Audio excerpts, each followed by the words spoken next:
인사이트를 찾아갑니다. 통찰을 연결합니다. 최고의 페이지. 와, 반갑습니다. 와, 반갑습니다. 네, 반갑습니다.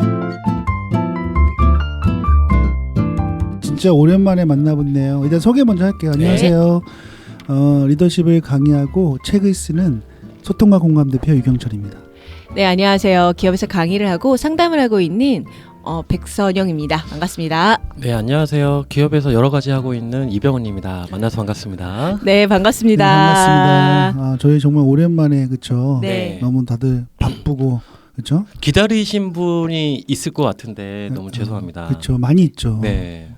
1000명? 10,000명? 10만 명.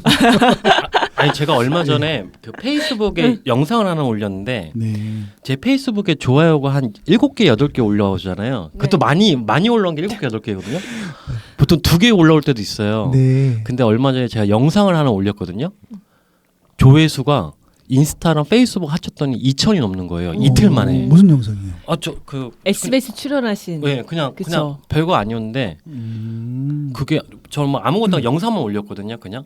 근데 그러니까 저를 절반 정도가 유효 타겟이라고 하더라도 1,000명 정도는 듣는다라는 거죠. 표시는 안 할 뿐이지. 그래서 제 생각에는 저희 것도 많이 듣지 않을까. 맞아요. 맞아요. 네. 그리고 뭐 많이 우리는 뭐 사실 뭐 그런 걸 의존하지는 않잖아요. 그렇죠. 그래서 괜찮습니다. 저는 좀 의존합니다. 네네. 네, 저는 굉장히 중요하게 기왕이면. 생각하고요.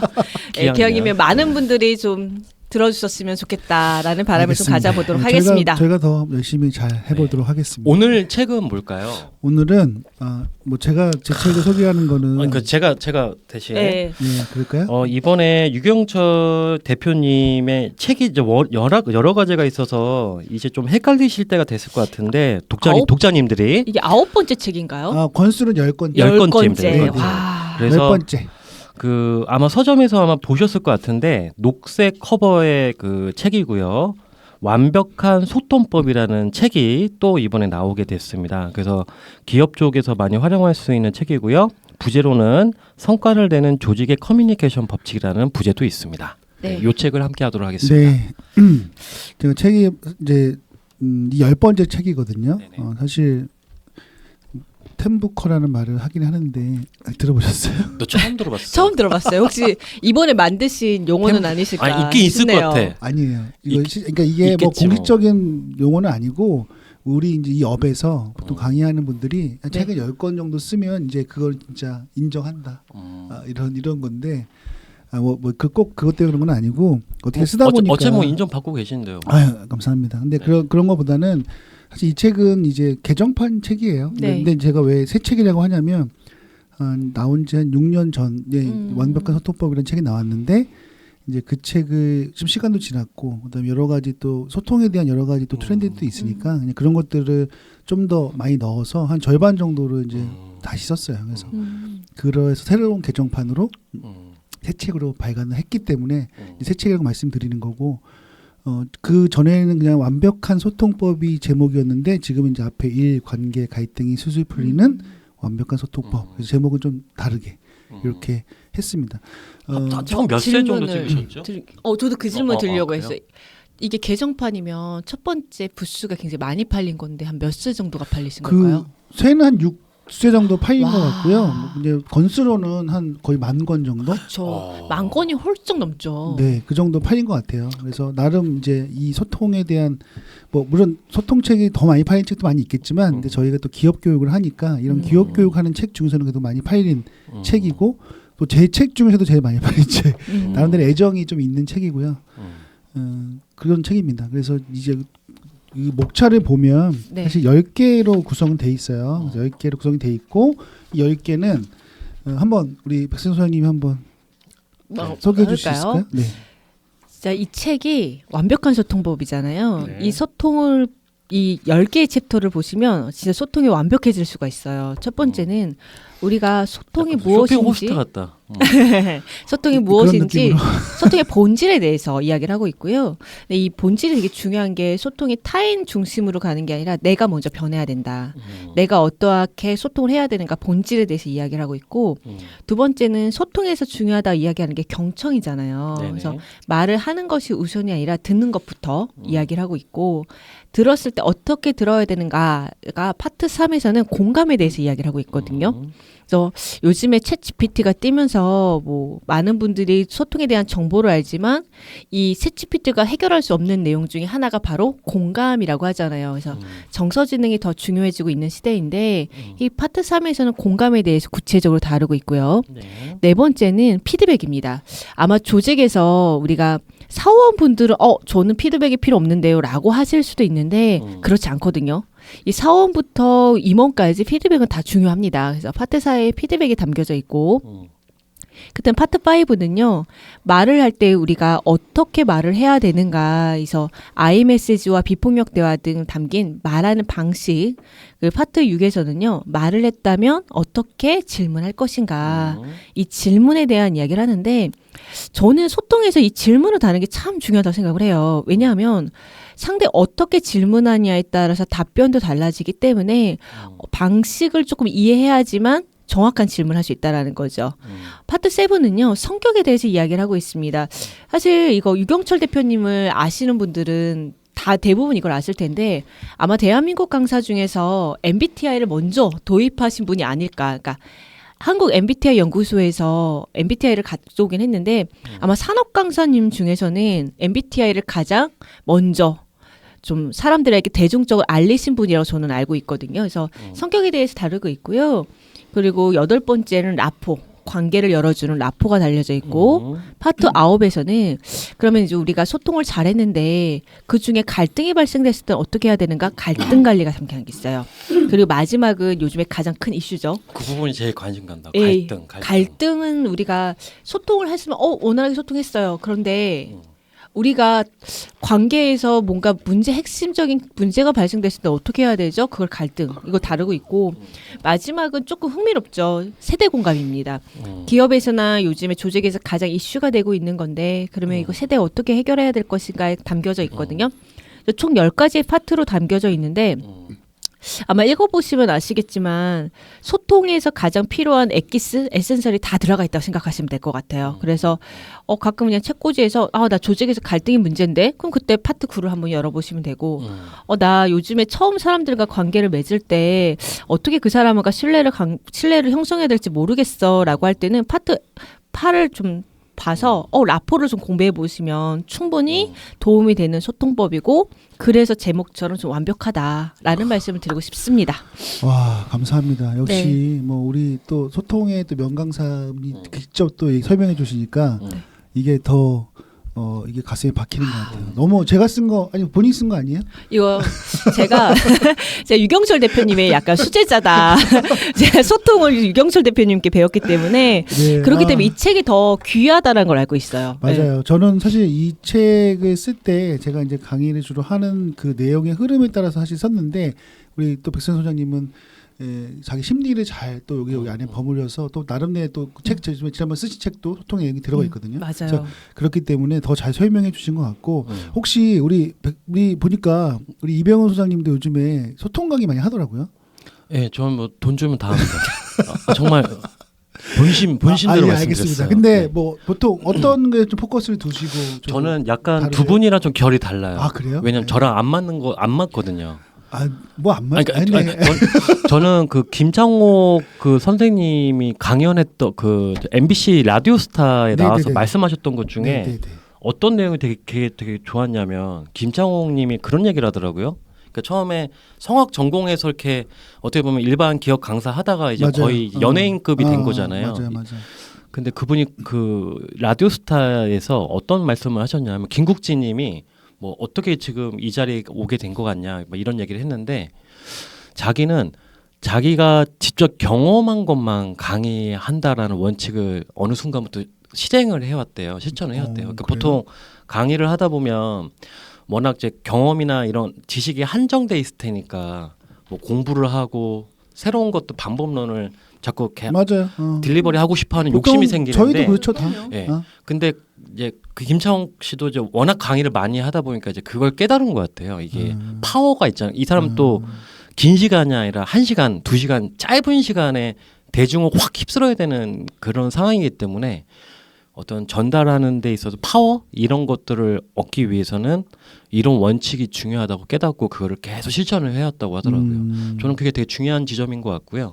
그런 맥락에서 저를 연결해 보면 사실 제가 조직에 있을 때 소통을 잘했을까 이렇게 되돌아보면 사실 저는 되게 평범한 어떻게 보면 경험을 해오고 또 평범한 그냥 직장에 노멀한 인격을 갖고 있는 사람은 스스로 평가를 하기 때문에 약간 내 옷이 아닌 것 같은 느낌이 들 때가 좀 있어요. 네. 좋은 방법론이라 하더라도 나는 실전은 그렇게 안 했고 막 그런 것들.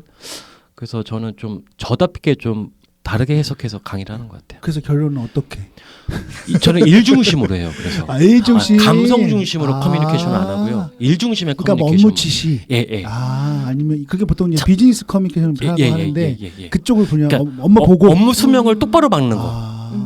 막 그러시구나. 이런 식으로 커뮤니케이션 풀어요. 맞아요. 근데 사실 우리가 소통이 되게 범위 넓기 때문에 맞아요. 커뮤니케이션은 다양한 방식이 있잖아요. 근데 지금 얘기한 거는 이제 보통 기업에서 이제 보통 이제 실무자들이 많이 필요한 네네. 그래서 업무 수명이라든가 업무 보고라든가 제대로 이해하기. 그렇죠. 또 리더는 업무 지시. 그러니까 이런 방식도 사실 커뮤니케이션이잖아요. 네네. 그 분야도 많이 있는데 이제 그쪽에 포커스를 맞춘다. 네네. 우리 백선 선생님도 워낙 많이 하니까 네. 좀 다르죠. 전 좀 달라요. 예. 그러니까 저도 비즈니스 커뮤니케이션 할 때는 업무 뭐 수명 지시 명령 보고 체계에 대해서 어떻게 할 것인가도 이야기를 하는데 그 비중보다 저 좀 많은 비중을 차지하는 게 정서지능에 대해서 이야기를 하거든요. 그러니까 내가 정서를 좀 어떻게 다뤄서 커뮤니케이션 할 것인가, 그리고 내가 머릿속에서 그 생각을 어떻게 정리해서 왜곡되지 않게끔 표현할 것인가, 이쪽에 더 포인트를 두고 있어요. 그러니까 우리가 소통할 때 저는 이제 상담도 하고 있는데 이제 부부 상담을 하거나 이제 어제는 이제 부부 상담도 했었고 상담을 하면서 느끼는 건데, 내가 전달하는 말들의 대부분이 말을 전달하고 상대방이 받아들일 때 어떻게 받아들이냐면, 내가 과거에 경험한 내용을 토대로 해서 저 사람은 이러이러할 것이야 라는 왜곡된 편향적 생각을 통해서 다시 언어가 전달이 되는 경우가 있거든요. 그렇죠. 그러면 그때 뭐가 발생되냐면 갈등이 발생되거나 그럴 때 이제 다툼이 발생되거나 이제 그때부터 오해가 발생되는 건데, 제가 하는 소통의 방식은 첫 번째는 아까 말씀드렸던 정서적인 지능, 그러니까 감정에 대한 처리 방식이니까 당신을 공감하세요라는 게 아니라 감정 처리 방식. 그리고 내 감정을 인정하거나 타인을 인정하는 이런 정서지능을 말씀드리고, 두 번째는 이 정서지능을 말씀드리면서 두 번째는 내가 생각을 왜곡되지 않고 편향적으로 하지 않게끔 생각을 좀 정리해서 상대방에게 오해 없이 전달하는 방식에 대해서 이야기를 하고 있어요. 이게 전 두 가지로 좀 복합적 이야기하는 것 같아요. 지금 두 분이 좀 다른데 방식이. 그래서 다 소통인데 사실은 이제 방향이 또 다른 거죠. 근데 맞아요. 제가 봤을 때는 우리 백선 소장님은 심리를 연구를 많이 하시니까 심리학적으로 좀 더 사람의 본질적인, 그렇죠? 소통의 본질적인 걸 건드린 편이고, 우리 이병 소장님은 좀 실무적인. 그래서 진짜 네. 실제적으로 필요한 거. 근데 이게 사실 우리가 보면 사람의 성향과도 연관이 있는 것 같아요. 예를 들어서 되게 감정적인 사람들은 사실 백선 소장님 같은 게 되게 중요해. 왜냐하면 왜 우리가 갈등이 생기는지, 왜 힘든지 이런 것들을 본질적으로 알고 싶잖아요. 그리고 그게 해결이 돼야지만 이 사람과 관계가 좋아지는데, 또 굉장히 이성적인 논리적인 분들은 야, 그게 뭐가 중요해, 그냥 업무할 때 어떻게 할지 프로세스 정확하게 전달하고 받고, 그러니까 이게 중요한 것 같아요. 그러니까 이런 것들이 굉장히 교차하는데 저는 중요한 건 다 중요한 것 같습니다. 그렇죠? 그래서 맞아요. 저는 그래서 저도 이제 강의를 많이 하니까 이쪽 분야는 지금 우리 백선 선생님 얘기하는 그런 분야도 사실 다르고, 그다음에 필요하면 또 니즈에 따라서 이렇게 비즈니스 커뮤니케이션 업무에 필요한 것도 다르고, 이걸 다 우리가 잘해야 되지 않을까라는 생각이 듭니다. 전 또 궁금한 게, 이제 저희 이제 이병헌 소장님하고 저의 이야기를 들었는데, 유경설 대표님은 리더십으로 커뮤니케이션을 많이 하시잖아요. 리더분들 대상으로. 맞아요. 예. 그러면 이 책을 기반으로 해서 리더분들은 어떻게 소통하면 좋다라고 좀 핵심적인 것만 이야기를 해주신다면, 리더분들은 어떤 방식의 소통이 가장 좀 탁월할까요? 네, 되게 좋은 질문을 하셨는데, 일단은 제가 처음에 이 책을 내고 저는 주로 커뮤니케이션 강의를 많이 했거든요. 그때 6년 전이죠. 네. 그러다가 이제 제가 리더십 분야로 같이 또 영역을 넓히면서도 많이 하게 됐는데, 이제 제가 요즘 리더십 강의하면서 또 많이 하는 게 이 과정, 소통 과정이에요. 근데 왜 이게 변화가 안 됐을까 생각해 보면 우리가 보통 리더십 역량이라고 하는데 역량이 되게 많잖아요. 뭐 하여튼 뭐 50가지 이상 되죠. 그 역량 중에서 커뮤니케이션 역량이 1등이거든요. 근데 그 1등이 뭐 그냥 단순히 1등이 아니라 저는 비중이 한 50% 이상 되는 것 같아요. 그러니까 이 역량 하나 자체가 그 많은 역량을 다 대부분 다 더 포션이 큰 거죠. 그러니까 그만큼 중요한 거기 때문에 사실 이런 강의라든가 이런 거 요청을 하는 것 같아요. 근데 제가 어떻게 다루냐면 우리가 리더십을 발휘하면 리더십도 또 분야가 넓잖아요. 많잖아요. 그런데 여러 가지 항목들이 있고 역량이 있는데 일단 소통을 잘해야 그 나머지가 제대로 되는 거예요. 그래서 커뮤니케이션 역량이 떨어지는데 뭐 의사결정은 잘할 수 있을까요? 뭐 협상은 잘할 수 있을까요? 아니잖아요. 그러니까 이게 기본적으로 바탕이 되어야 사실은 우리 미술을 하면 우리 미술 보통 지금 그렇게 안 한다고 하는데 시험 보면 시험 입시에 이렇게 대생이라고 하나요? 이렇게 네. 뭐 이렇게 섞고 그리잖아요. 그게 제가 들어보니까 그 시험을 지금 봤던 옛날에 입시로 봤던 이유가 그 대생을 잘하면 다른 거 다 잘할 수 있대요. 응용이 된다는 거예요. 그러니까 그걸 기본적으로 실력이 되면 뭐 더 뭐 조각도 할 수 있는 거고 이걸 기안84가 얘기하더라고요. 이게 좀 놀랐는데, 그러니까 이게 중요한 거예요. 그러니까 이것만 잘해도 그걸 시험 패스하는 건 이유가 뭐냐면 그런 건데, 저는 소통이 마찬가지인 것 같아요. 기본적으로 마치 우리가 대생을 그리듯이 기본적으로 커뮤니케이션 역량이 뛰어나면 다른 것들도 잘할 수 있다. 저는 그래서 중요하고 또 거기에 포커스를 맞추는 것 같아요. 저는 유경철 멘토님 이렇게 듣다가 약간 일부러 조금 더 풍성하게 만들기 위해서 반대 생각이 계속 그러세요? 들더라고요. 그러세요. 어떻게 좀 해석이 될 수 있냐면 비즈니스 현장에서 리더들이 결국 그 팀원이나 후배들과 함께 결국에 결과로 나오는 게 저는 커뮤니케이션을 생각을 하거든요. 결과. 그러니까 결국 우리가 할 수 있는 건 말과 행동이잖아요. 네. 비즈니스 상황에서 관찰할 수 있는 건 결국에 커뮤니케이션은 다양한 어떤 철학이나 생각이나 어떤 이런 다양한 역량들이 표출된 결과값이 커뮤니케이션이 아닌가. 그게 겉으로 드러나는 거죠.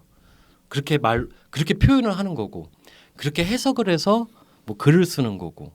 그렇게 치면 커뮤니케이션이 기본이 아니라 커뮤니케이션이 결과라고 저는 좀 생각이 좀 들거든요. 그러면 완전 해석이 달라져요. 그러면 기본이기 때문에 커뮤니케이션을 배워야 된다라고 하는 게 아니라 커뮤니케이션은 결과이기 때문에 그 결과를 만들 수 있는 그 재료들이 뭔지를 고민하고 그거를 트레이닝해야 되는 게 아닌가라는 생각도 좀 들었어요. 사람을 대하는 철학이 됐든 뭐 사람의 어떤 다양성 뭐 이런 것들, 자기를 이해하고 타자를 이해하는 뭐 이런 등등등이 있잖아요. 그렇죠. 예. 이거의 종합적인 결론이 저는 커뮤니케이션을 생각해요. 네, 그것도 충분히 맞는 말이네요. 그렇죠. 그러니까 뭐 단순히 소통을 어떻게 하면 잘하면 좋겠습니까라고 얘기했을 때 그냥 뭐 잘 듣고 잘 말하는 거 이게 아니라 아까 얘기한 것처럼 기본적으로 마인드라든가 그렇죠. 뭐 자기 생각, 사람에 대한 생각이라든가 이런 것들이 다 바탕이 되고 학습이 되어야 내가 결국은 이렇게 해야겠구나가 나오겠죠. 네, 그런 의미에서 굉장히 맞는 것 같아요. 그러니까 이게 되게 보면 그러니까 말씀드리면서 이게 뭐 닭이 먼저냐 달걀이 먼저냐 이런 느낌인 것 같아요. 그러니까 내가 회사에서 전문적인 지식이 있어야지만 이런 느낌이거든요. 전문적인 지식과 베이스가 있어야지만 이걸 토대로 해서 소통을 잘할 수 있고 이런 느낌. 아니에요. 이건 아니었어요. 그냥 그 사람이 어떻게 보면 철학 같은 거예요. 그렇죠. 같이. 그러니까 사람을 바라보는 관점이 신념. 네. 뭐 어떤 중소기업의 CEO는 진짜 사람을 그냥 비용으로만 생각하는 거예요. 그런 분 있죠. 그러면 아무리 막 커뮤니케이션을 친절하게 얘기하고 좀 더 좀 참고 한 3초 참고 얘기하세요. 뭐 이런 어떤 커뮤니케이션 스킬 같은 것들을 익히고 있다 하더라도 그냥 아무 소용이 없더라고요. 그냥 질러버려요. 그냥 야 이 새끼야 이러면서. 근데 제가 여기서 느끼는 게 제가 충분히 공감하고 느끼는 게 일단은 우리가 보통 교육 같은 걸 하면 스킬적인 걸 많이 하는데 그렇게 되면 뭐 잘 들어주세요 경청 공감하는 방법 막 얘기해 주잖아요. 물론 배워요. 학습해. 근데 아까 얘기했지만 그런 게 안 되면 그냥 그것은 듣고 흘리게 됩니다. 맞아요. 그렇죠. 그래서 일단은 기본적으로 그 사람이 사람에 대한 관점, 그렇죠, 철학 그리고 관계에 대한 어떤 나의 생각, 그러니까 이게 되게 중요한 거 맞아요. 맞고 그게 정말 바뀌지 않으면 아무것도 안 되거든요. 그래서 일단은 이제 그건 제가 전제해야 되고, 근데 그거는 사실 뭐 교육이나 이걸 바꾸기는 어려운 것 같아요. 사람이 내가 예를 들어서 뭐 보통 내가 리더인데 밑에 있는 직원이 이렇게 해주세요, 이렇게 해주세요. 이거 안 돼요. 왜? 너무 확고하기 때문에. 그러니까 그런 것들 사실 건드리기 어려운 것 같아요. 물론 뭐 장기적인 문제 있는 리더들을 모아놓고 장기적으로 계속 학습을 하면서 뭔가 하게 되면 조금씩 변할 수 있겠지만 이 생각이라는 게 아니잖아요. 우리 잘 안 변하잖아요. 약간 이창주 대표가 그걸 건들고 있는 것 같은 느낌이 좀 들어요. 근데 글 올리신 예, 그렇죠, 그렇죠. 그걸 건드리고 싶어 하는 거죠. 그런데 그게 쉽지는 않아요. 그래서 제가 느끼는 건 뭐냐면, 그러니까 그걸 함부로 바꾼다기보다는, 그러니까 그걸 계속 이제 메시지를 주는 거고, 예, 그 메시지 주는 거죠. 근데 주면 바뀌는 분이 계시거든요. 그냥 그분들은 성공한 거예요. 그렇죠. 네. 근데 이제 그런 분들 바뀐 분 중에서 이제 스킬을 모르는 분도 있으니 이제 그런 분들한테는 이런 교육들이 필요하죠. 맞아요. 실질적으로. 맞아 스킬을 좀 익히고 나면 변화하시는 분들도 있으시더라고요. 제 주변에는. 그렇죠. 또 그렇죠. 스킬을 배우면서 이렇게 하면 괜찮겠구나가 바뀔 수도 있어요. 맞아요. 그러니까 그래서 어떤 분들은 이런 분도 계시더라고요. 제가 스킬을 잘 몰라서 사람들과의 대인 관계가 되게 어려웠는데 스킬을 먼저 배우고 나니까 그리고 그 스킬을 상대방에 적용하니까 상대방이 나한테 대하는 태도가 달라졌다.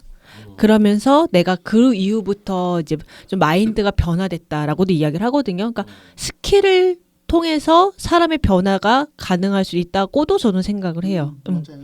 예를 들어 우리 교육 현장에서 보면 진짜 가끔씩 보이는데 교육을 받고 나서 내가 지금까지 너무 잘못하고 있었다. 말할 때, 들을 때 이런 것도 있잖아요. 그래서 정말 변화해야겠다고 의지를 갖는 분이 계시거든요. 물론 그분이 변했는지 모르지만 일단 그분이 그런 생각을 갖고 내가 변화 의지가 있으면 변할 수 있잖아요. 그쵸. 그러니까 이런 내용들이 본인을 변화시킬 수 있는 거죠. 그런 가능성이 있는 거니까 사실은 상호 보완적인 것 같아요. 그러니까 얘기한 것도 맞고 또 이것도 맞고 사람에 따라 다르기 때문에. 지금 말씀하셨던 내용이 되게 중요한 것 같아요. 그냥 상호 보완적이다. 예, 상호 보완적. 그래서 제가 이런 얘기 싶어요. 왜 그러면 사람들이 리더십 교육과 소통 교육을 하는 것 같아요? 기업에서 왜 하는 것 같아요? 안 변하니까요. 안 변하니까 한다. 변하게 하려고. 어떠세요? 성과 내기 위한 거겠죠. 그렇죠? 네, 성과를 내기 위한 거겠죠. 저는 아까 얘기했던 거와 똑같은 것 같아요. 그러니까 자극을 주는 거. 왜냐하면 안 할 수도 있어요. 그리고 안 변할 수도 있어요. 10번 해도 안 변할 수 있거든요. 그런 리더도 있어요. 그죠? 그런데 어쨌든 자극을 주면 그중에 10%만 바뀌어도. 그래서 10%, 100명, 10명 중에서 한 명이라도 만약에 이런 교육을 통해서 내가 변화하겠다. 그럼 그것도 성공인 것 같아요. 그렇지 않아요? 그러면 그 ROI가 좋은 거죠. 왜냐면 뭐 몇백만 원 들여서 사실 한 명이 바뀌어가지고 몇 억을 매출을 올릴 수 있는 성과를 낼 수 있는 거니까 저는 그런 관점인 것 같아요. 그래서 뭔가 인간은 계속해서 우리가 자기중심적으로 생각하기 때문에 자극을 주면 변하는 사람이 있거든요. 그 자극을 계속 주는 거예요. 예를 들어서 만약에 이게는 좀 적당한지 모르겠지만 다이어트를 한다고 생각해 볼게요.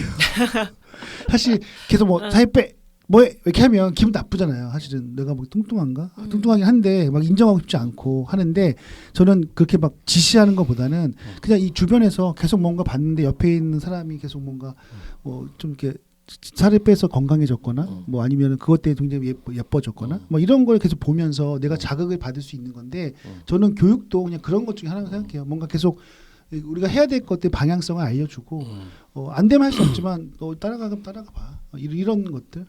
저는 지난주 갑자기 좀 뜬구포 같은 얘기일 수 있는데 갑자기 요 맥락에서 교육 얘기를 하시니까 지난주에 어떤 강사님의 페이스북에 그 공사 같은 데에서 리더들 1박 2일 워크숍 하는데 2일차였나 봐요. 금요일 교육이었던 것 같은데 그 사진을 하나 올렸는데 그 쉬는 시간에 그거 보셨어요? 쉬는 시간에 소파에 누워서 자고 있는 리더들. 아니요, 못 봤어요. 그래서 지금 노숙자들이라고 이렇게 사진 찍어서 올렸잖아요. 근데 이제 그러면서 글이 뭐였냐면 어젯밤에 술을 하도 많이 드셔가지고 이런 경험 다 있지 않으세요? 이렇게 있어요. 교육 갔을 때 맞아요. 전날에 술을 하도 많이 먹어가지고 지금 사람들 상태 안 좋으니까 좀 더 에너지 파이팅 넘치게 강의해 주세요. 이런 거 우리도 들었어요. 경험 많이 맞아요. 하잖아요. 요청도 했죠. 그래서 저는 가만 생각해 보니까 만약 이 사진이나 이런 상황을 그 회사가 됐던 그 공사의 최고 오너나 CEO가 봤다면 저는 그 담당 팀이나 담당자는 당장 잘랐을 것 같아요. 제 입장에서. 되게 어떻게 보면 위험한 사진을 올린 건데 어떻게 보면 그게 기업 교육의 현 주소인 것 같아요. 어떻게 보면. 그러니까 일반 직장인들이 교육이나 1박 2일 워크숍을 바라보는 게 단순히 어떤 그런 변화를 위해서 함께 모여서 고민하는 장이 아니라 바람을 쐬기 위하고 약간 실어가는 느낌? 이런 게 너무 강해지고 있다는 느낌을 좀 제가 받고 있어서. 근데 저 이거는 조금 일반화시키긴 좀 어려운 것 같아요. 이거는 좀 일반화시켜. 아니 일반화가 아니에요. 그냥 어떤 특정 상황을 저 그냥 얘기만 그렇죠. 했을 뿐이에요. 일반화라 얘기한 적이 없어요. 그러니까 그 어떤 기업은 그럴 수 있고 진짜 리플레이션 근데 바람새로운. 근데 솔직히 저는 이런 경우를 자주 경험을 했기 때문에 이런 얘기 솔직히 많이 경험 그러니까, 있으시잖아요. 그럼요. 저도 뭐 며칠 전에 얼마 전에 강의 갔을 때 그 전날 좀 술을 많이 마셔서 다음날 되게 피곤해하는 교육생분들을 만날 때가 있죠. 맞아요. 그래서 뭐 담당자분이 전 되게 강사님 너무 죄송하다. 그런 게 많죠. 술을 너무 많이 마셔서 좀 피곤해할 수 있다라고 이야기를 하는데 저는 그래도 다행히 이제 1시간 정도는 되게 피곤해하는데 그래도 또 교육 현장을 들어오시는 분들이 되게 많으셨어요. 그럼요. 네. 그게 저는 이제 이런 관점에서 얘기하고 싶은데 이제 이것도 맞는 말이고 그럼요. 다 맞는 말인데 일단 이거 같아요. 첫 번째는 일단 저는 예전부터 저도 이제 담당자 할 때 느낀 게 뭐냐면 이제 교육에 대한 목적이 뭐냐가 되게 중요한데 이제 많이 바뀌었어요. 과거에는 지금 이런 현상이 너무 많았어요. 왜냐면 무조건 1박 2일 가면 무조건 첫날은 뭐 회식한다. 저녁에 술 많이 먹고. 근데 그것도 왜 그러냐면 힐링도 있고 두 번째 네트워크예요. 뭐 어쨌든 다 모이기 어려우니까 모여가지고 같이 뭐 술 마시면서 네트워크를 하자 이런 의미였어요. 근데 이제 그게 과하니까 다음날 너무 술이 많이 먹어서 교육에 장애 이제 불편을 주죠.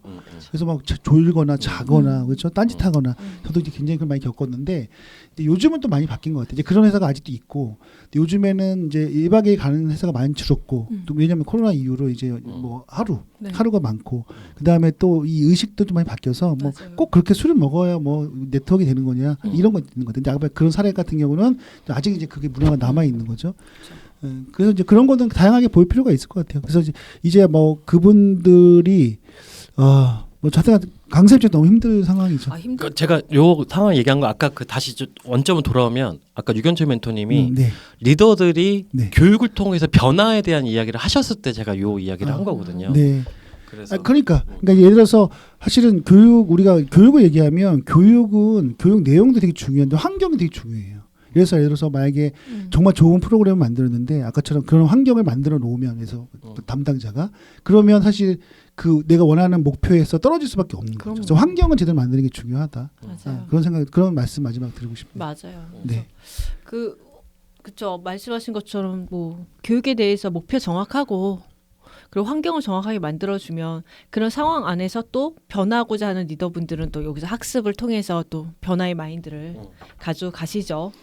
제가 좀 화제를 좀 바꿀까요? 네. 좀 흥미로운 주제로. 네, 주세요. 말씀 주세요. 또 요게 개정판이고 하니까 그 두 분 또 소통 전문가분들 계시니까 최근에 그 대한민국을 떠들썩했던 이슈가 2개가 있다고 저는 생각을 하거든요. 네. 첫 번째는 어도의 민희진 대표. 그쵸. 네. 일단 두 번째는 얼마 전에 그 개통령 강영욱 대표 네. 네. 그 스캔들 이슈가 좀 있었는데 좀 소통의 관점에서 어떻게 좀 해석이 될 수 있나 한번 이런 거 한번 여쭤봅니다. 근데 저는 이제 이게 사회적인 이슈가 되는 우리가 뭐 어떤 그런 거 이걸 통해서 뭔가 메시지를 남길 수도 있지만 저는 이런 생각이 들어요. 그러니까 저는 우리 관점 바꿔볼게요. 그러니까 그분이 잘했다 못했다 뭐 이런 식으로 얘기하면 논란이 있기 때문에 사실 제 생각은 있습니다. 근데 그거는 저는 얘기 안 하고 싶고요. 왜냐하면 뭐 저희가 이거 굵게 뭐 공식적으로 얘기할 필요는 없는 거고. 전 이 얘기를 하고 싶어요. 제가 이제 그거를 다른 관점에서 얘기를 할게요. 저는 이 생각을 했어요. 그때 지금 뭐 강영욱 그 분하고 뭐 민희진 대표 지금 최근에 김호중 씨도 있잖아요. 그러니까 되게 큰 이슈들인데 제가 어떤 생각을 했냐면 특히 이제 강영욱 씨나 김호중 씨 보면서 어떤 생각이 들었냐면 그러니까 이거 소통 관점 얘기 안 할게요. 그냥 제 생각 다른 관점이에요. 소통이 아니에요? 네, 아니에요. 왜냐면 이건 말하기 좀 어려워. 그러니까 말할 수 있는데 나는 얘기할 수 있을 것 같은데. 좀 민감할 수 있어요. 왜냐하면 이거는 뭐 호불호가 있거든요. 저는 이 생각이 들었어요. 딱 그 부분 느끼면서 사람이 그렇죠? 일단 사람이 겸손해야 된다. 그러니까 겸손. 네. 왜냐하면 순간에 추락할 수 있는 건 누구나 마찬가지다.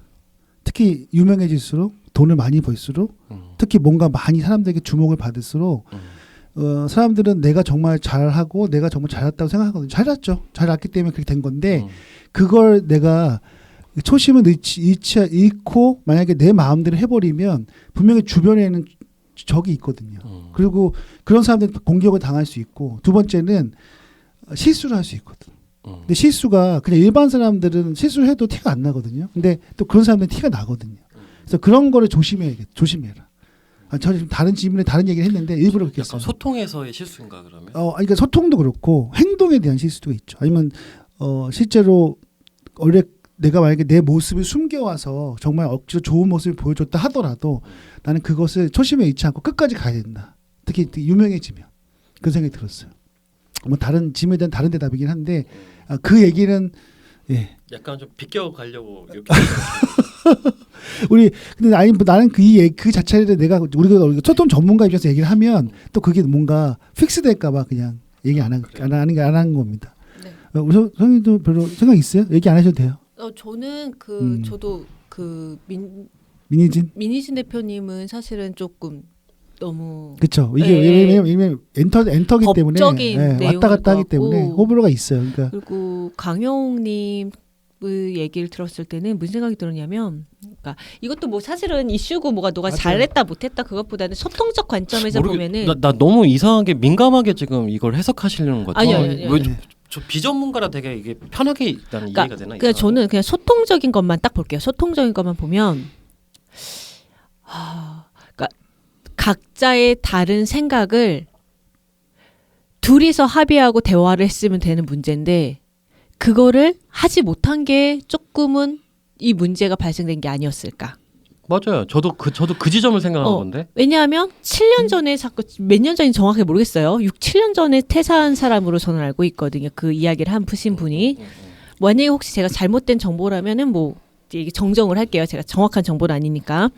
근데 그 며칠 전에 이틀 전인가 강영욱 님이 90분 몇 분간 한 50분 정도 그 해명을 하셨죠. 그리고 그 전에가 이제 어떤 직원분이 퇴사한 직원이 내 퇴직금이 얼마 9천 얼마가 들어왔다 뭐 이런 이야기를 하셨는데 이 본질을 이렇게 보니까 제가 바라봤을 때 본질을 봤으니까 서로 대화를 하지 않으면서 발생된 문제였어요. 그렇죠. 네, 그러니까 싫으니까 안 했겠죠. 네, 퇴직금을 입금할 때도 그 이런 이유로 퇴직금 입금했습니다라는 거를 알렸거나. 근데 우리가 소통 교육 때도 결국 이 지점을 건드는 거 아니에요? 그렇죠. 기업에서? 그러니까 우리가 대화를 먼저 내가 각자의 생각으로 우리는 당신은 프리랜서로 자영업으로 계약했으니까 이런 입금을 할 거야. 그리고 나는 근데 이렇게 인센티브 있으니까 이렇게 입금 받아야 돼. 각자 생각이 다른 거잖아요. 그러니까 누구의 잘잘못을 따지는 건 아니고 각자의 생각이 달랐기 때문에 이 지점에서 그냥 그때 편안하게 조금 대화를 하거나 전화를 받았지 않았으면 문자를 남겼거나 아니면은 내가 9천 얼마가 입금이 됐을 때 이쪽도 왜 내가 9천 얼마입니까? 라고 대화를 했거나 이런 쪽으로 양쪽에서 대화를 시도했으면 참 좋았겠다라는 생각이 든 거죠. 그러니까 소통에서 가장 중요한 거는 각자 생각해서 그거를 왜곡된 생각을 아까도 얘기를 드렸지만 왜곡된 생각으로 팍 빠지는 것이 아니라 내가 생각한 바를 상대방한테 정확하게 전달했다면 오해가 되지 않고 쉽게 문제가 풀릴 수도 있다. 그러니까 물론 강영욱님의 이야기는 되게 많은 이야기들이 있더라고요. 근데 저는 그냥 제가 봤던 단편적인 요 한 면만 본다면 요 얘기만 하고 싶어요. 제가 붙여 얘기하자면 제가 아까 말씀이 안 되는 이유가 있어요. 왜냐하면 저도 관심 있게 그 두 사건을 봤거든요. 그래서 처음에는 여기서 엄청나게 많은 이제 그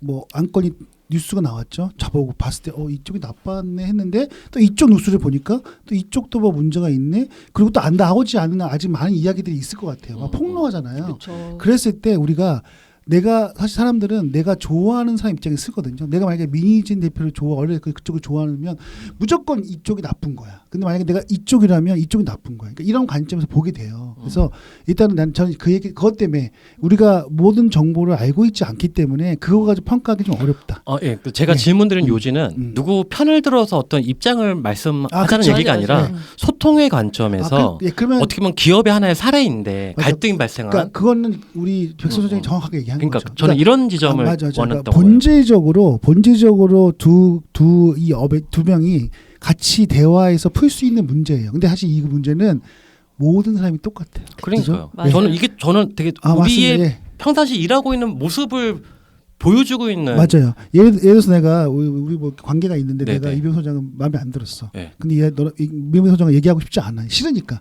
그러니까 내가 실제 그렇잖아요. 왜 그러세요? 그러니까 혼낼 때만 전화하고. 그러니까 내가 백선 소장한테 그러면 뒷담화를 했어. 막 했어요. 그 나중에 들어봤더니 얘기할 수 있잖아요. 그랬더니 그런 의도가 아니었는데 내가 뒷담화 거잖아요. 그렇게 안 했는데 왜 그렇게 생각하시지? 이게 소통이 안 한 거잖아요. 내가 그러면 점점 거리는 더 그쵸, 멀어지지. 그럼 내가 얘기했으면 될 거 아니야. 내가 이번 소장님한테 이런 게 좀 불만이 있는데 왜 그렇게 했어? 하고 하면 되는데 그러면 또 얘기할 거 아니에요. 그러면 그게 오해였구나. 끝이에요, 그렇죠? 근데 나는 이번 소장 얘기하기 쉽지 않은 거야. 그러니까 이게 우리 회사에서 커뮤니케이션 갈등의 거의 대표적인 사례라고 맞아요. 생각을 네, 해요. 맞아요. 그래서 맞아요. 그래서 저는 그 소통에서 그런 것도 되게 중요한 것 같아요. 이건 아까 이야기한 건 노사 간의 관계잖아요. 맞아요. 그래서 노사 간의 관계인데 또 노사 관계 플러스 우리도 회사 안에서 조직 내에서 싫은 사람 정말 그냥 싫어요. 말하기도 싫고 특히 저 같은 감정형인 사람은 이게 또 감정이 들어가는 거야. 저 같은 감정형인 사람 진짜 싫은 사람 그럼 싫거든요. 어떻게 해결해? 근데 되게 중요한 건 이거예요. 그래서 그래서 제가 왜 감정 관리를 강의를 해야 되냐면 들어야 되냐면 자신의 감정에 치우치면 감정 편향성이라고 있잖아요. 한 번 그 감정에 빠져들면 더 빠져든단 말이에요. 그러면 더 사람을 더 밉겠죠. 근데 감정 강의를 배운다는 거 뭐냐? 감정을 안다는 거 뭐냐? 내 감정을 중립성을 지킬 줄 알게끔 배우는 거고 중립성을 유지하면 뭐냐면 저 사람을 우리가 만날 때 단계를 지을 수 있다라는 거예요. 그러니까 이게 원초적인 게 나는 저 사람이 싫어라고 하면 말을 하지 않는다라고 하는데 그 단계를 조금 세분화 본다면 내가 1단계는 이 정도 말할 수 있는 사람이고 2단계 이 정도 말할 수 있는 사람이고 3단계는 딱 비즈니스만 할 거야. 이렇게 단계를 정하면 그렇죠. 감정을 좀 배제하고 중립적으로 지키고 그 상대방에게 비즈니스적으로 접근해서 대화할 수 있다라는 거예요. 그러면 아까 뭐 예를 들면 내가 정말 싫은데 A라는 건 처리를 해야 돼요. 그 프로젝트는. 그러면 내가 그 사람하고 3단계라면 A라는 프로젝트에 대해서만 그냥 얘기를 하는 거죠. 나는 일을 해야 되니까. 그러니까 이런 정도의 단계를 설정해서 잠깐 껴들어도 돼요? 그럼요. 요 상황에서 친해질 수 있는 방법은 없나요? 우리가 그게 문제인 것 같아요. 저는. 친해지려고 하는 게? 네. 아, 저는 이게 문제라 생각해요. 흥미롭다 이거. 왜냐하면 내가 이게 없어. 감정이 들어간 거거든요. 내가 이렇게 하면 친해질 수 있을 거야. 내가 이렇게 하면 그럼 벌써 친해진다라는 기대가 들어가면서 간 거잖아요. 상대에게.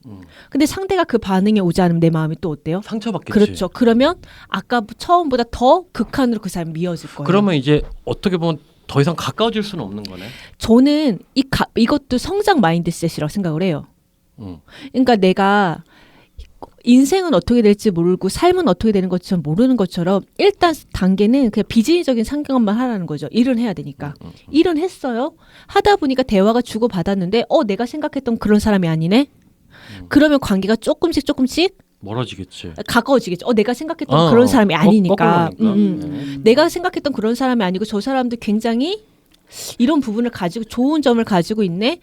내가 이런 부분은 맞겠다. 그러니까 전체에서 친해진다 안 친해진다라는 이분법적인 것이 아니라 이 부분은 나랑 맞겠네. 거기서 또 그런 기회가 생길 수 있는 그쵸. 거네요. 그러면서 내가 이분하고 비즈니스적인 부분은 요게 맞네. 그래서 이렇게 하면서 조금 가까워질 수 있는 거고. 근데 확 가까워지는 건 아니죠. 그래서 저는 괜찮아. 이런 게 되게 중요하다고 생각을 해요. 티가 이해가 될 정도면 거의 괜찮았어요? 완벽한 설명이에요 지금. 티였어요? 약간 티라잖아요. 두 분이 한 번 더 티라고 놀리잖아요. 아니 이병훈 소장님은 이거 일할 때는 완벽한 T고 놀 때는 완벽한 F. 근데 백선 소장 전문가 같다. 진짜 전문가네. 괜찮았어요? 진짜 괜찮았어. 딱 납득이 됐어 지금. 인정받았네요. 커뮤니케이션 강의 요거가 T가 납득이 되면 끝난 거야. 내가 봤을 땐 끝났어. F는 얼마 잘하겠어. 알아서 잘할 거고 T가 납득이 되면 끝난 거지. 공부 많이 하네. 티가 된 거네 갑자기. T가 됐어. 본인 T. 내가 지금 무슨 T 대변인이야? 근데 비즈니스에서 리더들 제가 가보면 MBTI 교육을 제가 운 좋게 많이 하고 있잖아요. 왜 그런지 모르겠는데 고위직급으로 올라갈수록 T 진짜 많아요. 진짜 비중이 많아요. 한 70-80% 돼요. 진짜. 근데 그게 이제 뭐 진짜 T라기보다는 뭐 페르소나가 그쵸, 연결된. 뭐 그러겠죠. 그러니까 아무튼 필요하니까. 저도 F인데 여러분들 T라고 하는 것처럼 그러니까. 저 같은 F가 있을 거예요. T 같은 T 완전히 같은 F. 뭐 중립적인 걸 수도 있고 그냥 다 가지고 있는 것도 있을 수 있으니까. 그쵸? 맞아요. 이런 지점이었구나. 근데 T랑 F가 같이 상호 보완되면 진짜 좋은 것 같아요. 약간 저는 이거를 두 분 커뮤니케이션 강의할 때 초반에 화두를 던지고 이런 식으로 해석을 하면 되게 좋을 것 같아요. 되게 매력이 있었거든요. 방금 이 내러티브가. 네. 네, 저 사실 그렇게 강의합니다. 그래요? 죄송해요. 감사합니다. 생각도 아유. 많이 못하나? 네. 네. 근데 우리가 얘기하다 보니까 되게 뭐 이런저런 얘기를 많이 했는데 사실 뭐 네. 오늘 이 주제는 뭐 책 소개는 아니고요. 그냥 네. 우리가 소통에 대한 얘기를 나누기 위해서 사실 이게 나왔으니까 저 얘기한 거예요. 질문- 먼저 말씀하시죠. 네. 질문 좀 들어볼게요. 네네네네. 사실 저희가 요즘에 조직에서 이게 짝 책을 보면서 공감이라는 이야기 진짜 많이 하죠. 네. 공감하세요. 네. 공감하세요. 근데 이 공감이라는 단어가 전 되게 피로도가 올라갔다 생각을 해요. 조직에서는. 맞아요. 그러니까 무슨 말만 하면 공감해라, 공감해라. 이게 피로도가 되게 올라갔다라고 생각을 하는데 그럼에도 불구하고 공감은 너무 중요하잖아요. 그렇죠. 네. 그러면은 유경솔 대표님하고 이병훈 소장님께서 이런 말씀을 좀 해주셨으면 좋겠어요. 우리가 일반적으로 아는 내용 말고 정말 공감이 조직 내에서 중요한 이유. 그러니까 무엇인지. 왜 고위 관리자로 가면 갈수록 공감은 왜 중요한가? 사실 우리가 아까 조금 전에 MBTI 이야기를 했는데 T들은요 공감 받으면 부끄러워하거든요. 손발이 오그라드는 분들도 계세요. 그래서 불편하다고 하는데 네. 그럼에도 불구하고 저는 이제 공감은 결국 사람에 대한 이해심인 것 같거든요. 그러니까 내가 상대방에 대한 생각, 그 사람에 대한 관점을 내가 들어주고 수용하는 거라고 생각하는데 왜 리더가 중요하냐면 뭐 아시다시피 뭐 리더가 될수록 사실은 공감 능력이 떨어지잖아요. 왜냐하면 내 중심적으로 해야 되니까, 그렇죠? 그러다 보니까 기본적으로 예. 네. 예, 기본적으로 내가 이게 떨어지기 때문에 사람들에 대한 생각을 수용하지 않는다는 거예요. 수용하지 않는 게 더 커진다는 거예요. 그러면 내 마음대로 답정너가 되잖아요. 그래서 저는 그런 관점에서, 그러니까 우리가 뭐 꼭 리더뿐만 아니라 나이를 먹어도 똑같은 것 같아요. 나이가 먹어서 우리가 보통 우리 60대, 70대 보면은 생각이 잘 안 변하고 수용을 안 하려고 하잖아요. 그러니까 그거는 자연스러워지는 어떤 노화의 단계일 수 있는데, 그러니까 그렇기 때문에 계속 강조를 하는 것 같고, 또 그렇게 해야지만 사실은 상대방에게 들어줄 수 있잖아요. 그리고 그 사람들 입장을 생각해 볼 수 있는 거고, 그래서 공감이 중요한 거예요. 그런데 저는 여기서 한 가지 말씀드릴 게, 일단 그게 중요한데 예를 들어서 그냥 공감만 하면 돼요? 근데 쉽지 않잖아요. 그래서 이제 보면은 이런 얘기를 하죠. 먼저 나부터. 그래서 보통 산소 마스크를 쓰라고 얘기하던데, 그러니까 내가 먼저 충분히 할 수 있는 캐파를 만들어야 되는 게 제일 중요한 것 같아요. 저는 약간 이 공간과 관련돼서 최근에 저는 뭐 상관없는 이슈인데 두 분은 조금 도움이 될 것 같아서 에피소드 하나 좀 말씀드려도 네, 될까요? 그러세요. 지난주에 저희 어머니가 갑자기 전화 와가지고 저한테 전화 잘 안 하시는 분이거든요. 그래서 어버이날 때 인사드렸는데 갑자기 한 2주밖에 안 된 전화 와서 아들이 엄마가 무릎 관절 지금 잘라가지고 지금 인공 관절 넣으셨거든요. 그러니까 큰 수술 받으셨어요. 그래서 그런지 아들한테 전화 한 번은 없어서 섭섭해서 전화했어. 뭐 이런 얘기를 하는 거예요. 엄마답지 않게, 제가 아는 엄마답지 않게.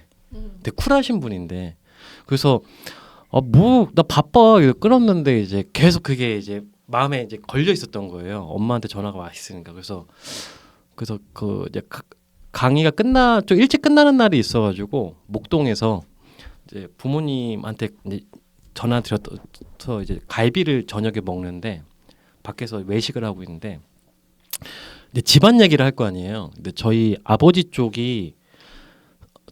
성격이 정말 지랄 맞거든요. 근데 저희 아버지 형제들이 다 그래요. 이게 약간 저희 집안에서 나오는 얘기가 뭐냐면 저희 남자들한테 시집 온 여자들은 다 암에 걸려요. 공통점이. 그러면 아들이 그래요? 예, 그러니까 아버지 아들도? 예, 성격이 유전이 다 된 거예요. 성격이 다 지랄 같고 개 같거든요. 아니 가만히 있어봐. 나 얘기 정리만 할게. 자기 비하는 하지 마시고. 아니 아무튼 그래요. 그러니까 저희 집안 얘기니까 이제 우리끼리 우스개를 해요 이거를. 네. 근데 제가 이제 그 전라도 광주에 작은 아버지 집에 이제 광주에 교육이 있으면 인사드릴 겸 가거든요. 근데 하필이면 그때 간 날 제 앞에서 작은 아버지랑 작은 어머니가 물건 집어 던지면서 싸움이 벌어진 거예요. 그래서 제가 말리고 난리가 났었는데 저희 집안 사정이지만 근데 그러다가 저희 작은 어머니랑 저랑 이제 맥주 한잔 하면서 대화를 하는데 제가 그동안 살아왔던 얘기 막 하다 보니까 저희 작은 어머니가 저한테 그런 얘기를 하시는 거예요. 그래도 병훈이는 마음이 참 따뜻한 것 같아. 막 그런 얘기를 하셨어요. 그래서 그 얘기를 저희 부모님이랑 이제 갈비 뜯어먹으면서 셋이서 얘기를 하다가 뭐 제가 저희 광주 작은아버지 성격 뭐 같으신데 제가 자꾸만 챙겨드리고 하니까 사실 저희 집안이 저를 중심으로 움직여요 요즘에. 제가 그걸 느끼거든요. 그 이기적인 남자들이 하나가 되고 있어요 점점 저를 중심으로. 그래서 제가 그런 얘기하면서 이제 저희 어머니한테 저희 작은 엄마가 나보고 내가 이러는 이유가 나는 마음이 참 따뜻한 사람이라서 그렇대. 저희 엄마한테 얘기했더니 저희 엄마가 저한테 뭐라고 한 줄 아세요? 저를 40년 동안 보셨을 거 아니에요. 엄마잖아요. 저희 엄마가 저한테 뭐라고 했냐면 맞춰도 돼요? 아니 내가 얘기할 거야. 너는 따뜻한 사람이 아니라 너는 지혜로운 사람이야. 나는 근데 그 말이 딱 왔어. 야 전곡을 찔렀다. 지금 자기 칭찬 계속 한 거예요? 아니 칭찬이 아니에요. 저는 따뜻한 사람이 아니었던 거예요. 똑똑한 사람이었던 거지. 그 얘기를 한 거예요. 저희 엄마는. 너는 따뜻한 애가 아니라 머리가 좋은 애야. 그 맥락에서. 공감이 되네요. 나는. 근데 여기서 근데 그게 우리가 그 소통의 에피소드에 어떤 게 도움이 됐는지 소통의 에피소드에 그러니까 어떤 게 도움이 됐는지 나같이 티가 자기 자랑. 아니 내 자랑을 하려는 게 잘 들어보세요. 티들은 공감이라는 단어를 딱 들으면 따뜻함 약간 이런 걸로만 해석이 되어져요. 단순하게 공감을. 그래서 나는 저희 엄마한테 나는 생각보다 공감력이 뛰어나라고 난 얘기를 했던 것 같아. 맥락상. 그랬더니 나를 40년 동안 키워왔던 나의 엄마가 너는 그렇게 따뜻한 놈이 아니야. 넌 단순히 머리가 좋기 때문에 너한테 유리하게끔 하기 위해서 그렇게 처신을 한 거야라고 표현한 거라고요 지금. 근데 저 엄마가 티인가 봐 엄마가. 엄마 티. 그러니까 이거 티들은 이거 공감 제가 무슨 말인지 하면 이해할 것 같은데. 근데 저는 이게 뭐냐면 저는 이게 공감이었다라고 생각을 해요. 그러니까 이병훈 소장님의 한 행동은 공감이었고 어머님이 말씀하신 것도 공감이었다 생각을 해요. 그러니까 조금 생각을 해보면 공감에는 저는 3단계가 있다 생각을 해요. 에? 공감의 3단계 뭐냐면 1단계는 뭐냐면 감정이에요. 2단계는요 상황이에요. 그러니까 2단계는 조금 이걸 제가 예를 들어 사례를 좀 풀어줄게요. 사례로 풀어드리면 예를 들어서 이런 거죠. 예전에 정말 오래된 사건인데 태안반도에 기름이 유출된 적이 있었잖아요. 정말 오래된 사건인데 그 기름이 유출된 걸 봤을 때 사람들은 뭐라고 먼저 말하죠? 어떤 새끼가 저렇게 했어? 어떤 사람이 저렇게 했을까? 그 다음에 저기 사람들 어떤 새끼 그럴까 힘들겠다. 이게 지금 어떤 새끼 그래서 힘들겠다는 생각을 해요. 1번 뭐예요? 1단계 감정이 들어가요. 힘들겠다. 맞죠? 2단계는 뭐가 들어가요? 힘들겠다 다음에 저 사람들 생업도 이제는 끝났겠다. 거기서 어업해서 살아야 그렇지. 되는데. 그때 정말 끝났었지. 거기. 어업하니 힘들겠는데 상황도 힘들겠다. 두 번째 뭐예요? 그 사람들의 상황 처지를 생각하고 바라봐요. 이게 2단계라고 생각해요. 저는. 근데 여기서 중요한 포인트는 뭐냐면 저는 3단계라고 생각을 해요. 3단계 분들은 뭐냐면 가서 기름때를 닦아요. 행동을 한다는 내가 거예요. 닦았잖아. 회사에서 갔을 거 아니야. 맞아. 나도 그렇게 갔어. 이렇게 자랑하지 마시고. 회사에서 CSR 한다고 다 글로 갔었어. 그때. 그게 인기였어. 어쨌든 잠시만요. 그래서 뭐냐면 행동하시는 분이 있거든요. 그러니까 뭐냐면 저는 공감이라는 게 감정만 바라본다는 건 저는 이거 감정 전이라고 생각해요. 힘들겠네, 속상이네, 이거 누구나 느낄 수 있는 거예요. 그런데 손발을 걷어들고 가서 직접 닦는 사람은 많지 않다라는 거예요. 이게 진정한 공감의 행동력이라 생각을 하는데 말만 하는 건 의미 없다. 그렇죠. 근데 이병훈 소장님 아까 볼게요. 가서 우리가 모르죠. 우리 집이 사람들이 극성 맞아요 라고 했죠. 그 우리가 느끼는 것들이었어요. 집안에서. 이게 감정이죠. 그러니까 두 번 생각해요. 그러니까 아내분들이 힘드니까 뭐 병에 걸렸지. 이게 뭐예요? 그런 상황을 생각한 거예요. 근데 3단계 뭐 있냐면 내가 가서 우리 가족들 모이게끔 밥 한 끼라도 먹어야지라고 하셨잖아요. 이게 행동하신 거죠. 1단계, 2단계를 거쳤기 때문에 3단계가 올라올 수 있는 거고 이게 저는 공감의 행동력이고 지혜라고 생각을 하거든요. 그래, 그래서 나 우리 엄마도 그렇게 얘기한 거예요. 그러니까 어머니는 근데 그거를 우리 엄마가 나보고 너 공감력 없다고 근데 하더라고. 그거는 엄마하고 우리 이배손녀의 관계에 대한 이야기고 그래요. 40년 동안 그냥 엄마. 아니 나는 근데 그게 납득이 돼서 맞아. 난 공감력이 떨어지지. 아니에요. 그게 있어요. 나한테 유리하니까 그렇게 행동한 거야. 난. 이게 떨어지는 편인데 가끔은 발휘할 때가 있어요. 그렇지. 가끔은. 그러니까 이게 좀 조직으로 한번 볼게요. 조직도 그래. 괜히 얘기했네. 리더들도 마찬가지. 잘 얘기했어요. 리더들도 마찬가지예요. 맞아요. 저는 리더분들도 팀원들이 힘들면 되게 힘들겠다. 이것만 느낀 게 아니라 그래 맞아 1년 차 말 때는 저럴만 하지 라고 생각까지 한 리더가 있는데 거기까지 끝나면 사실 와닿지 않죠. 근데 마지막에 리더가 그 친구를 위해서 뭔가를 도움을 줘요. 차라리 츤데레가 공감력이 높은 거야. 그렇게 얘기할 수는 없고 그럴 수 없죠. 뭐 결과적으로 그럴 근데 수도 나는 있는데 솔직히 그러니까 뭔지는 알겠는데 명확하진 않네. 아직 그래. 괜찮아요. 괜찮아요. 병훈 소장님을 설득하기는 힘들어요. 티니까. 왜냐 보통 사람들은요. 그러니까 저는 진짜 잘 모르니까 이렇게 얘기를 그냥 해요. 본인이 공감을 받았던 적은 있어요? 혹시 다른 타인한테 내가 이분 정말 공감력이 정말 훌륭하다 이런 적 있어요? 근데 경험도 약간 있어요? 그런 게 있어요. 일정 수준 이상을 공감을 해주려고 들어오면 되게 불편해. 부끄럽고 불편해서 피해 내가. 그러니까 딱 적정한 거리를 유지하는 게 난 편해. 그래서 저희한테 불편한 거예요? 그럴 수 있어. 제가 공감 많이 해드리지 않나요? 그러니까 그럴 수 있어. 근데 내가 난 그게 불편한 거야. 그러니까 내 안으로 들어오는 게 무서워. 알겠습니다. 불편해. 우리 알겠어요. 이 얘기는 이제 나중에 끝나서 되풀이 때 하고요. 이제 벌써 1시간 뭐야? 너무 길게 했으니까 예, 정리합시다. 아, 정리할게요. 네, 네. 저희가 또 궁금한 게 너무 많았어. 네, 사실 또 저는. 다른 이거 것들이 지금 있어요. 페이퍼 어떡하- 보면서 궁금한 거 너무 많아요. 네, 너무 좋은 얘기들이 많이 해주셨는데 또 우리가 이거는 또 그 다음에 또 기약을 하죠, 그렇죠? 네. 예. 그러니까 오늘 우리 이 완벽한 소통법에 대해서 같이 얘기를 했는데 사실 뭐 책이 아니라 그냥 전체적으로 소통에 대한 얘기를 했고요. 네네네. 뭐 혹시 뭐 마지막 하고 싶은 말 있어요? 없어요? 다 했죠? 네네. 예, 네. 그럼 마무리할까요? 네네네. 예, 그럼 여기서 요 책에 대한 것들은 마무리하도록 하겠습니다. 네. 인사이트를 찾아갑니다. 통찰을 연결합니다. 최고의 페이지. 와, 와, 다음에 뵐게요. 안녕히 좋아요 계세요. 부탁드릴게요.